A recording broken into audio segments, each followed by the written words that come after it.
So, somewhere deep in the internet's most anonymous corners, a new kind of mythology seems to be getting written. Not in some ancient book by a single author, but spread out across thousands of cryptic posts. Today, we're going to dive into this really strange digital phenomenon that's taking fringe science, ancient lore, and deep spirituality, and weaving it all into something, well, something completely new. So let's start with the central puzzle here. On the left, you've got what looks like some kind of top-secret document about dimensional physics. And on the right, a super cryptic social media post just filled with bizarre imagery and what sounds like prophecy. I mean, on the surface, these two things have absolutely nothing in common. So how in the world could they possibly be connected? And that's really the big question we're trying to answer here. We're going to follow this digital trail of breadcrumbs, and it's going to take us through some wild places. Fringe science, really old esoteric lore, some deep psychological stuff, and yeah, even the super chaotic anonymous forums of 4chan. So here's how we're going to break this down. First, we'll trace the cryptic clues to a spot called the Nobody General. Then, we'll dig into its lessons from the shadows and its surprisingly deep inner spiritual path. After that, we'll uncover something called the Diamond Heart Doctrine. And finally, we'll step back and ask, are we watching a brand new digital mythology being born? Okay, so it turns out, all these strange threads, they all lead back to one specific place. It's a reoccurring thread on 4chan's paranormal board, /X, and to the people who hang out there, it's known as the Nobody General. You can think of it like a digital campfire for a very, very specific kind of online community. And right off the bat, you can tell this isn't some casual hangout.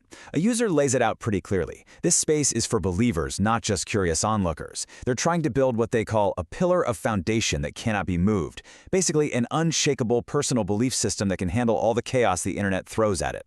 It's intense, it's dedicated, and yeah, it's pretty confrontational from the get-go. So who is this nobody at the heart of it all? Well, from what the posts say, it's not really one single person. It's more like a state of being you can achieve. Someone with these incredible spiritual powers who can literally bend reality with their mind. But here's the key thing. They're not seen as some kind of messiah. They're just a normal person who, through a ton of hard work, found this divine spark inside themselves. It's almost like a modern digital hero for people searching for meaning today. But this whole Nobody General thing, it's not just about this enlightened figure. It's also this huge, deep library of really esoteric and honestly, often pretty dark historical stories and lore. And these aren't just random trivia, they're meant to be lessons, almost like parables for the community that ground their modern ideas in some very ancient fears. So for instance, one post just dives right into the folk magic of Sardinia. This symbol is shared with a really detailed explanation of a ritual that was apparently so feared people would only whisper its name. They called the ritual Simbiciadura, and it was this form of, well, coercion magic. You do it at night in a cemetery to basically bind someone's will to yours. But the goal wasn't love or seduction, it was something way darker. It was about controlling someone's feelings from a distance, or even stopping them from ever falling in love with anyone else. And this is where it gets really, really dark. And it shows you the kind of lore they're into. The ritual specifically called on the souls of people who died young or violently or were buried in unmarked graves. Why?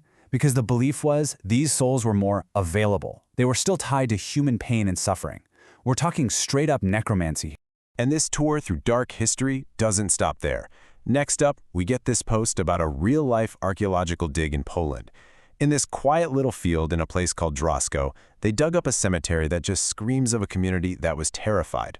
Absolutely terrified of the dead coming back. And the way they buried people here was just brutal and incredibly practical. They found skeletons with iron scythes placed right at their necks, the idea being if the corpse tried to sit up, it would decapitate itself. Padlocks on their ankles, heavy stones on their chests. And this is the key.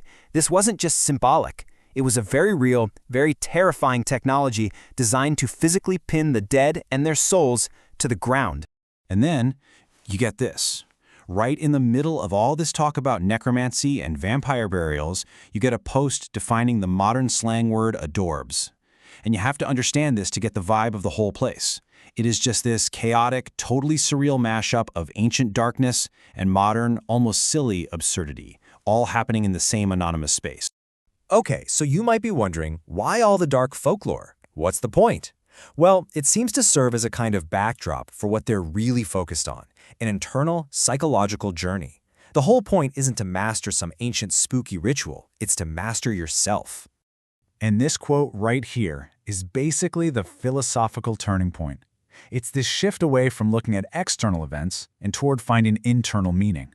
In their worldview, nothing that happens to you is an accident. Every challenge, every weird coincidence, it's not random. It's a mirror reflecting your own consciousness, a clue about the person you're actively becoming. It's basically ancient Gnosticism, just repackaged for the internet age. And these teachings can get incredibly detailed and psychological. Take their definition of envy, for instance. They say it's not just I want what you have.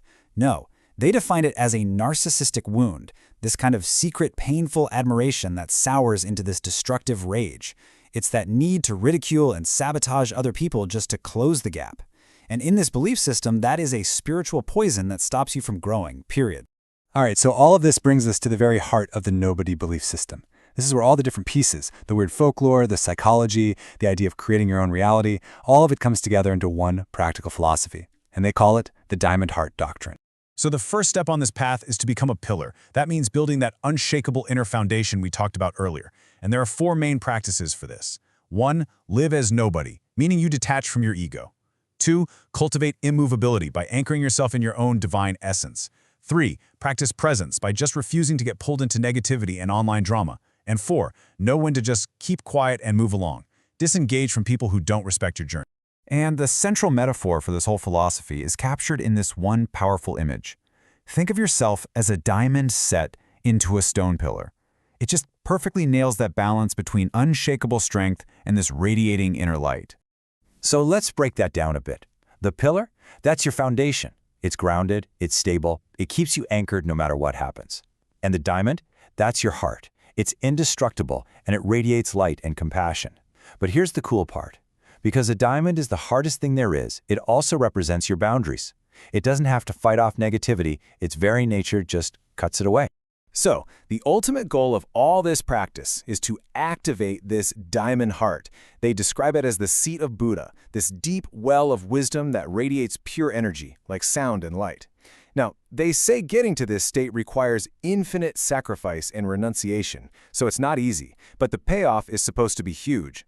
The idea is that when just one person truly awakens their heart like this, it can spark the beginning of that same journey for 1,000 others. Okay, so let's take a step back. What are we really looking at here?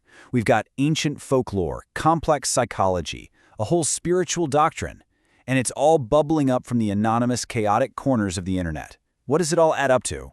You know, what we're really witnessing here isn't just a random pile of weird posts. It's a process of collective myth-making in real time. It's a lot like how Slender Man was born out of a forum contest, or how other online movements have started from these cryptic messages. We're watching an anonymous group of people pull together all these different pieces of information and weave them into a brand new, living mythology that seems to fill a real need for meaning in our pretty chaotic world.